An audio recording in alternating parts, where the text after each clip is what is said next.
బాలగోకులం ద్వారా పిల్లలు చక్కగా అవన్నీ తెలుసుకోవాలి. పిల్లలకి దేశభక్తి పెరగాలి. ఎప్పుడు పెరుగుతుందండి అది? తల్లి మొదటి నుంచి తను నేర్పాలి, ఈ దేశం అంటే చాలా గొప్పది అని. ఒక ఆయన అడిగారండి మా జిఆర్ స్వామిని, స్వామీజీ నాకు దేవుడి మీద ప్రేమ పెరగాలంటే ఏం చేయాలండి అన్నాడు. మీరు చెప్పండి, అడవికి వెళ్ళి తపస్సు చేయమంటారా, లేదు భోజనం మానేసి ఉపవాసం ఉండమంటారా, ఏం చేస్తే నాకు ప్రేమ కలుగుతుందో చెప్పండి అని అడిగాడు. స్వామివారు అన్నారు, అబ్బాయి నీకు బాగా ఇష్టమైన వ్యక్తులు ఎవరు, వాళ్ళని చూడకుండా ఉండలేను అనుకునే వ్యక్తులు ఎవరైనా ఉన్నారా అంటే ఆ అబ్బాయి చెప్పాడు, అబ్బో మా ఆవిడ్ని చూడకుండా ఉండలేనండి, మా పిల్లల్ని చూడకుండా ఉండలేనండి అన్నాడు. స్వామివారు అన్నారు, వాళ్ళ మీద అంత ప్రేమ పెరగడానికి ఏం తపస్సు చేసావు, భోజనాలు ఎన్ని రోజులు మానేసావు అని అడిగారు. అబ్బాయి అదేం లేదండి, మామూలుగానే ప్రేమ వాళ్ళ మీద ఉందండి అంటే స్వామివారు చెప్పారు, నాయన నీకు నీ భార్య మీద నీ పిల్లవాడి మీద ఆ ప్రేమ కలగడానికి గల కారణం నా భార్య నా పిల్లలు అనుకోవటం వల్లే నీకు అంత ప్రేమ కలుగుతుంది.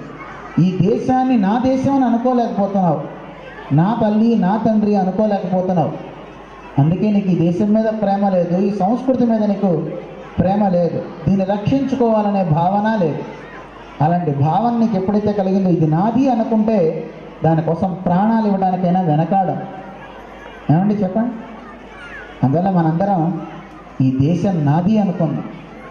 ఇప్పుడు పక్కింటి వాడు ఇల్లు కొట్టేస్తుంటే నీకు ఏ బెంగా లేదు, నీ ఇల్లు కొట్టేస్తే నీకు బాధ, ఎందుకని ఇది నాది కనుక, అది నాది కాదు కనుక నువ్వేం స్పందించవు. అందువల్ల ఈ దేశం నాది అనుకుంటే మనకి దాని మీద ఒక మంచి భావన కలుగుతుంది. అలాంటి భావాలు పెరిగే మంచి కథలు పిల్లలకి నేర్పడం చాలా అవసరం. దాంతోపాటు పూర్వానికి ఇప్పటికి ఒక చిన్న తేడా ఉంది. విద్యలో పిల్లలకి బాగా రాలేకపోవడానికి గల కారణం పూర్వకాలంలో చక్కని ఆటలు ఆడించేవారు పిల్లలతో, దాంతో మంచి మేధ పెరిగేది పిల్లలకు. ఆటలు లేకపోతే పిల్లలకి మేధ పెరగట్లేదు కానీ మేధస్సు పెరుగుతుంది. మేధకి మేధస్సుకి తేడా ఉంది తెలుసునా?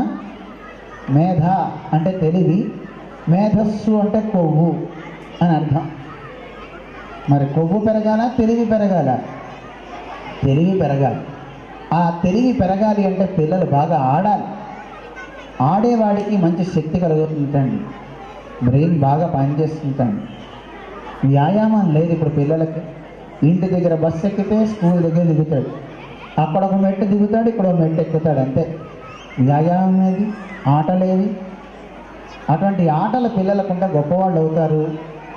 కాసేపు రోజు చదువుతో పాటు ఆట కూడా ఉండాలి. దానివల్ల మనిషి యొక్క స్థితి మారుతుంది అని మన పెద్దలు చెప్తున్నారు. అటువంటివన్నీ చక్కగా చేస్తూ పిల్లల్ని మనం తయారు చేసుకోవాలి అని ఈ బాలగోకులం ద్వారా శ్రీమాన్ లక్ష్మణ్ గారు వీరందరూ కలిసి టీం అంతా మంచి కార్యక్రమాన్ని రూపొందిస్తున్నందుకు చాలా సంతోషిస్తూ వారికి మీ పిల్లల్ని ప్రోత్సహిస్తున్న మీ అందరికీ కూడా తల్లిదండ్రులందరికీ కూడా అనేక మంగళాశాసనాలు చేస్తూ జై శ్రీమన్నారాయణ.